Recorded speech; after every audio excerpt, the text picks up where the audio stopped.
There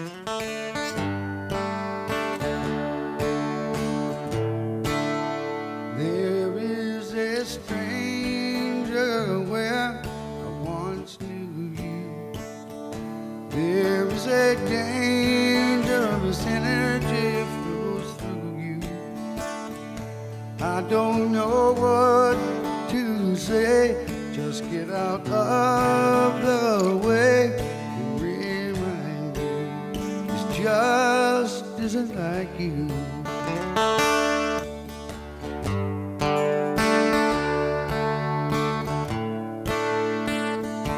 I wouldn't pay no mind except for the voice. Good afternoon. I'm Paul Gottlieb, commentary page editor of the Peninsula Daily News show, or Peninsula Daily News, and this is the Daily News Show. I'm here this afternoon with Joe D'Amico, President and CEO of Security Services of Northwest. He's been very kind enough to join us today on short notice.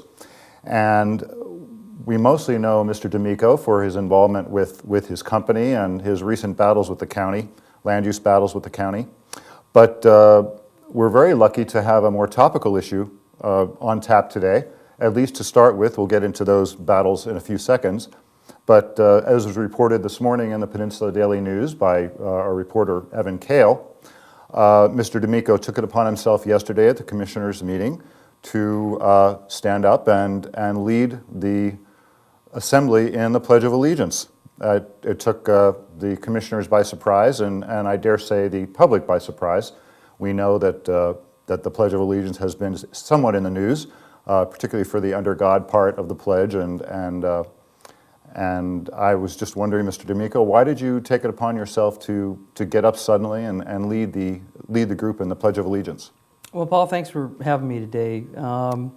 I think it started off at home with when my daughter came home and she had mentioned that they were saying the Pledge of Allegiance, and then I recall doing that as a student in school and caught myself wondering, okay, if somebody put me on the spot, could I recite the Pledge of Allegiance? And so I started to look into it, and then I thought, well, maybe that's something that should be done, at the county commissioners meeting. I've attended a lot of county commissioners, and I was wondering if that would be a good opportunity for that to happen there. And basically, I decided to, during public comment, to ask if the commissioners would consider having the Pledge of Allegiance, recited before the commissioners meeting. Was there something that happened at the meeting that prompted you to think now is the time to do it, or you went in there with the plan to do it? I don't know if I had a plan. Mm-hmm. I had printed off the Pledge of Allegiance and that morning and brought it to the commissioners meeting and thought that I would present it. And as the meeting kicked off, I thought, well, it might be an opportunity during public comment for me to recite the Pledge of Allegiance. Why is it important to you to have the pledge recited at the commissioners meeting? I think it. As I've read through the Pledge of Allegiance and I was looking now with the internet, you can jump on and you could Google anything, and it was very descriptive of what was in the Pledge of Allegiance. And one of the things that it talked about is being united, and I think that's important. And I think it would set a tone at the commissioners meeting for people to. There seems to be a lot of contentious arguments, and as you read through it and you read the meeting, I think it's an opportunity for people to maybe think about things before they speak, and that's the primary reason I think the Pledge of Allegiance is important. I don't think it's any particular word, but I think it's a good grounding for everyone. Anything to say to those people who might think, well, the under God, they're a little bit uncomfortable with the religious part of it? I think in Evan's story this morning, there was some concern expressed about the separation of church and state. How would you respond to those people who are a little bit worried about that aspect of it? Well, I would think that if you believed in one type of God and I believed in another type of God, then that's fine. If it happens to be a person, place, or thing, that would be fine too. I think it's broad enough for people to believe in who they believe in and not be offended, and if they're offended, then they have an opportunity to maybe get up and dismiss themselves if it's that offensive. I see.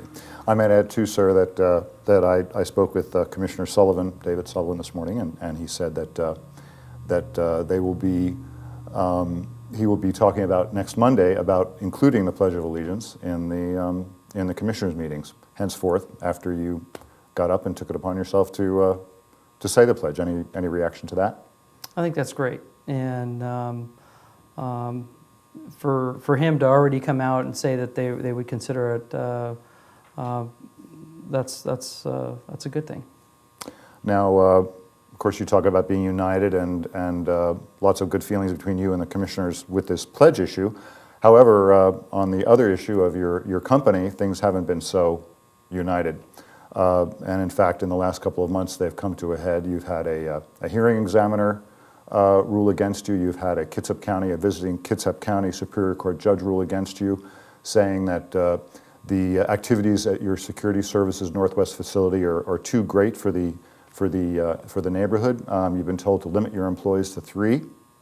You have filed a countersuit, a $1.3 million counterclaim against the county for the county's actions involving this. And what is your beef with the county here? You've had several rulings against you. What is your beef with the county? I don't consider it a beef. I consider it when we first got into this situation, which started off as noise. We've been out in Discovery Bay on the 3,700 acres, which we have renamed Fort Discovery, and we've had an opportunity to come to the county and talk to them about what we're doing, and it was something that was kind of you're in voluntary compliance, Joe. We'd like to talk to you, and we'd like you to come in and explain what Security Services does on the property. And that was what happened originally. And we were told that we were in voluntary compliance, which is in the county code. It's the county's ambition to have people that have suspected violations or violations to come into compliance. And we agreed to enter into voluntary compliance in several meetings, and then eventually it went from voluntary compliance without notice to stop building work order on the property. Well, now, you never applied for building permits for the structures. That was one issue. Why did you go ahead and build on your property without applying for building permits? Well, to back up a little bit in time, we had several structures that we used on the property prior to, and then we're talking about the old farmhouse and the outbuildings,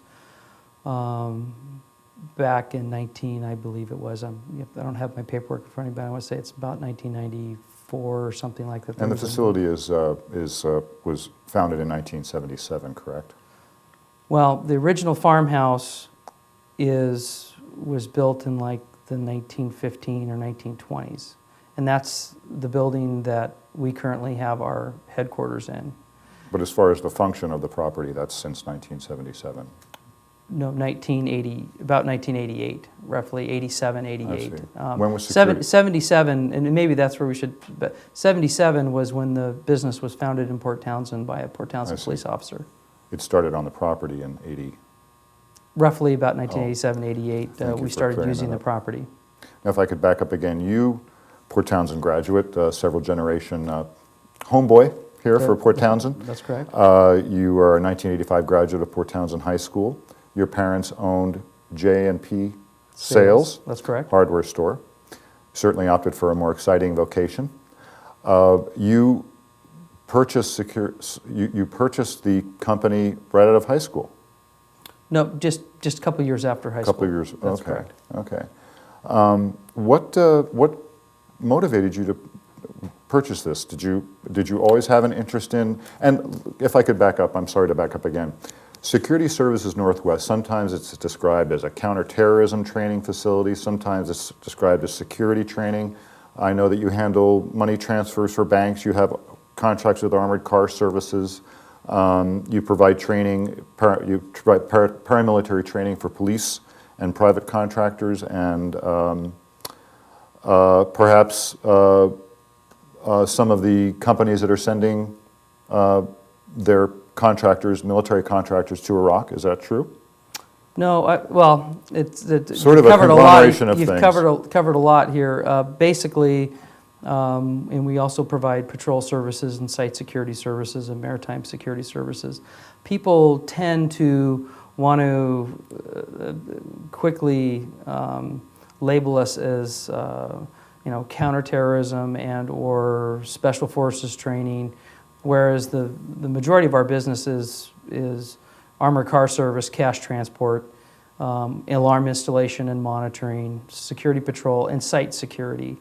Site security, for instance, might be somebody sitting because somebody's had a threat at a store. But we do provide training services, and then we also have provided our instructors to local law enforcement.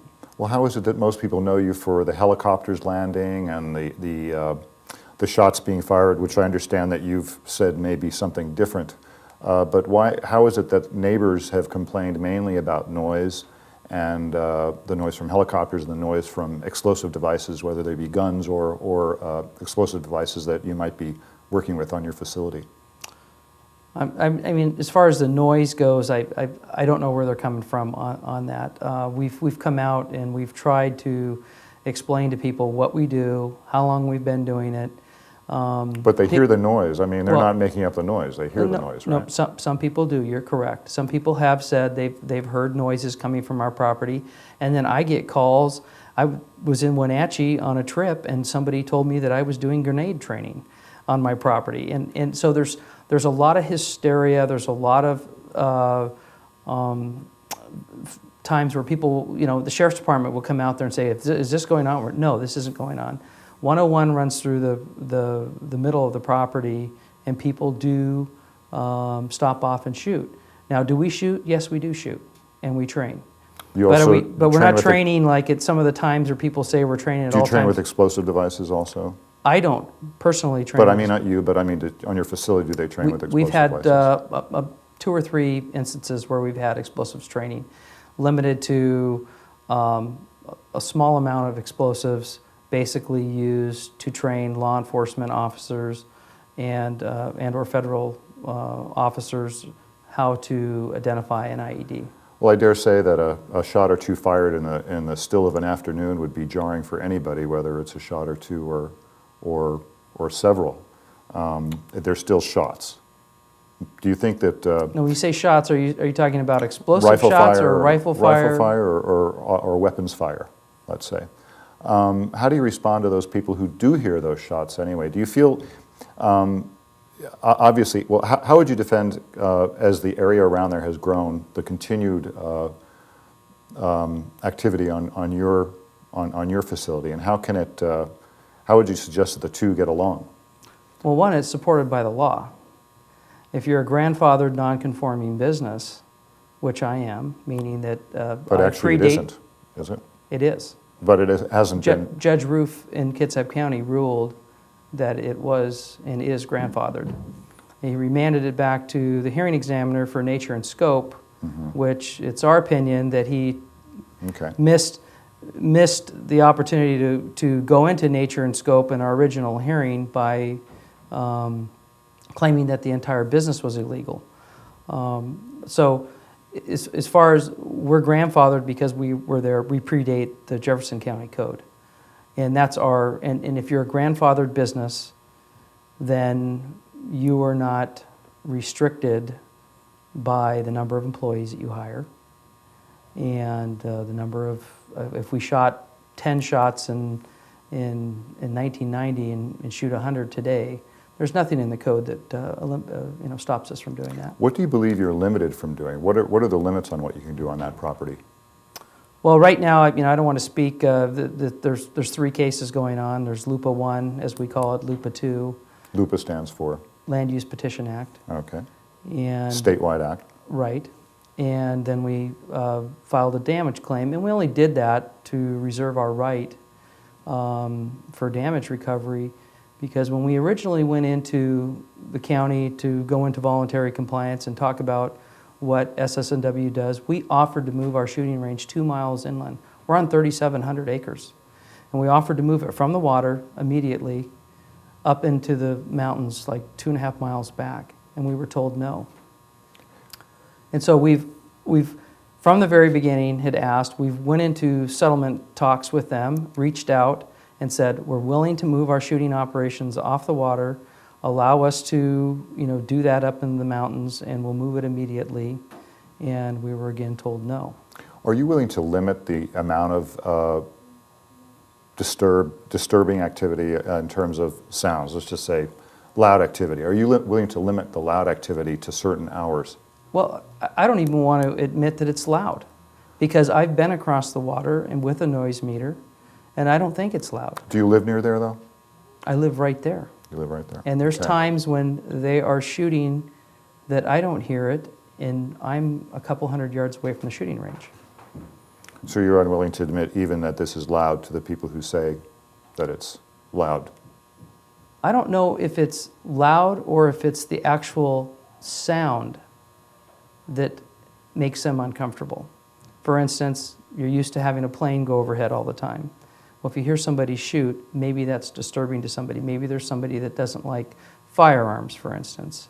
Maybe there's ways that we could do noise abatement there. We're open to talking to the county and trying to find out if there is a noise problem, because we've not done a study, we've not done an official study, but I have gone around while they were shooting on our property with a sound meter and found that it's no more offensive than a single float plane flying over the water. Well, certainly the drone of a plane coming in and out is different than the crack of a weapon. Are you willing to limit the amount of explosive, however you'd want to say it? We all know what a weapon sounds like. We all know what an explosive sounds like. Are you willing to limit the amount of that kind of activity to certain hours of the day? It would be up for discussion, and that was something that when we talked to the county... You would be willing to do that? We would be willing to do that. We'd be willing to move the range. I mean that solves the possible noise problem that you're alluding to, is that we would be willing to move the firing range 2 miles inland, and we would be willing to look at noise abatement. And noise abatement might work on the water.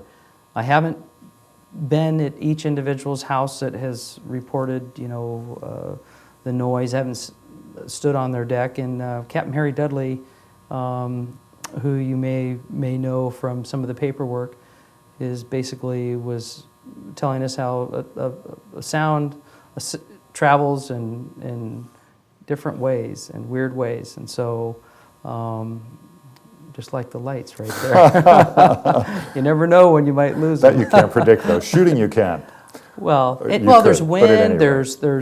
rate. Was it rainy that day? The interesting situation is that we've had shooting going on the property prior to even me being there. The landowners had shot there. They had turkey shoots. They had trap shoots. But certainly has the level increased over the years? The level of explosive activity and shooting, has that increased? You bet. And I think it's a fundamental change in how things have come about in 9/11. And how I relate that is that, I had a customer pre-9/11 that would basically say, we need your guys trained like this. But now, since the threat is different and there's a potential for, a large vehicle bomb or, some kind of device where you might need more stopping power, then the training goes up to meet the threat. And so we've said that all along, that the weapons have not changed, but the degree and how we train is somewhat different. So there's more sound coming. There's more rounds. I would say that there's more rounds fired. more rounds fired. That's what would correct. you say the increase has been? Has it been double or triple or since 9/11? Or how would you quantify it in terms of increase in activity there, in terms of sound, disturbing sound? I wouldn't. I couldn't put my finger on an exact number, but I would say that it's doubled, and it's also maybe it's changed too with the tactics, but it's also changed because our business is growing. Mm-hmm. From the non-conforming use, where, we, just like any business, we hire employees, and we hope to get, more business and have more employees. And in the business that we're in, if you have more employees, then you have more people on the firing line. Okay. Now, recently you applied for a conditional use permit and zoning change. That's going to be considered probably this summer by the Planning Commission. We've gone through a suit, we've gone through hearing examiner, we've gone through tremendous expenditure of public money dealing with this issue, at least for 2 years, I would say. Almost exactly Almost 2 years. exactly 2 years. Now, why didn't you apply for a conditional use permit and the zoning change years ago and avoid going through all this pain for you, I dare say, and the community? Well, fundamentally, because we're grandfathered and we think we have a legal right to be there. But yet you apply for a conditional use permit and a zoning change. Are you opening the door a little bit? As far as we're concerned, that's a separate application. So that's an application that the county can either accept or deny, and we don't want to hang our hat on that. If you were rightfully grandfathered, you wouldn't need a conditional use permit, correct? Except for to expand more shooting ranges, correct? Okay. So why? That seems to be a contradiction. If you believe in the righteousness of your... I guess we're grandfathered on the, as Roof had said in his original decision, that we're grandfathered on the 22 acres on the water, which included 2 shooting ranges. So if we want to expand beyond the 2 shooting ranges, we will need to apply for a zoning change and a conditional use permit up on the mountain. And it's also a way to resolve the issue for the community, and it's one that the commissioners and the county cannot essentially tell us to go up and build a shooting range, right now to solve the issue. You see this sort of as an effort to extend your hand to the county and compromise a little bit on the issue? And sure. I mean, you're willing to forget, if you get the conditional use permit and the zoning change, you're willing to forget the whole grandfathered... Well, I don't know if we're willing to forget, but we're willing to relocate our shooting from the water in an effort to mitigate the noise from what people are, up into the mountains, and essentially maybe even have it the possibility of a shooting park and educational facility for the general public. Would you be willing to drop your $1.3 million suit against the county if you get your zoning change and conditional use permit? I don't think that's something that I can answer right now. I feel that this could have been solved from day one, and so for me to throw out all of the legal expense and wrangling that's gone on, that's something that I'd have to consider at the time if there was an offer. Let's put a bright face on what's happening over there. Suppose you get your conditional use permit, zoning change, everybody ends up shaking hands, you move forward with your facility. Where do you see Security Services Northwest in 10 years? What will it look like in 10 years if everything goes to your liking? Well, I believe that we are one of the leading maritime security firms in the United States, and what's been interesting about this is that this has been developed and it's been growing in a petri dish out back here in Discovery Bay for a long time, unnoticed. And I see us protecting oil refineries, oil tankers, cruise lines. And if I can interrupt you, sure. What about the parameters of the facility? Do you see it more developed or less developed, or do you see it about the same but increasing your activity, or increasing your contracts? But where do you see it in terms of intensity of use, let's say, of that land? Well, I'm hoping to look at this as a regional or a national training facility. So when I look at it as what it might be in the future, I see maybe some small boat training out there for U.S. Coast Guard. And this is non-firing stuff. This is just like stuff where people would come in boats, or they would anchor out, they would come in, they would learn about maritime anti-terrorism. People would, we've had one particular training exercise that brought in some federal agencies, and basically all their wives went into Port Townsend and they shopped, and then they went out to dinner and while they had class. And so I see this as a first-class training facility, and it will depend on the type of commitment that we get from the county or the willingness to allow that type of facility there. I see. I have to ask you one more question. Do you still have a picture of Donald Rumsfeld up in your office? You do. Do you admire Donald Rumsfeld? He's somewhat discredited since we wrote in our story 2 years ago that you have his picture up there. Do you still admire the man? And if so, why? I do admire him, and in a sense that I think anybody given the task in that type of position can be second guessed. In any position, you can be second guessed as what you should have done or what you shouldn't have done, and the reason I have give Donald Rumsfeld a lot of credibility is because I have no political ties. I wrote a letter to Mr. Rumsfeld's office, and they replied within a week and said, we'd like for you to come out and explain maritime security and what you've done. Mm-hmm. And I didn't know a politician. I didn't have a politician get me in. I didn't donate to any campaigns. And their office had me come out. I didn't get to meet Mr. Rumsfeld by any means, but mm-hmm. I got to brief folks within the Pentagon. And I had never been east of Kansas City, Missouri, and actually had an opportunity to go to the Pentagon and brief some people on what we thought should happen in the maritime security field. You still do business with the Department of Defense, obviously. We do, on occasion. We do have contracts with them. Well, I'm really sorry to cut this interview, to close this interview. Thank you very much for visiting with me today and our audience. I'm here with Joe D'Amico, the President and CEO of Security Services Northwest. I'm Paul Gottlieb, commentary page editor of the Peninsula Daily News, and thank you very much for joining us. Thanks, Paul.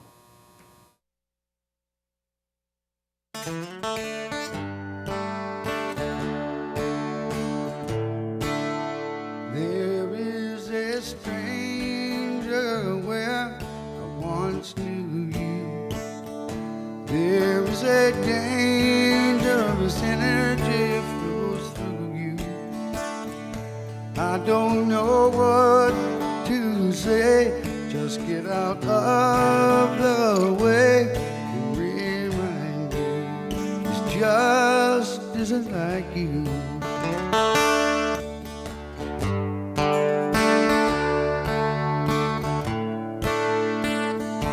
I wouldn't pay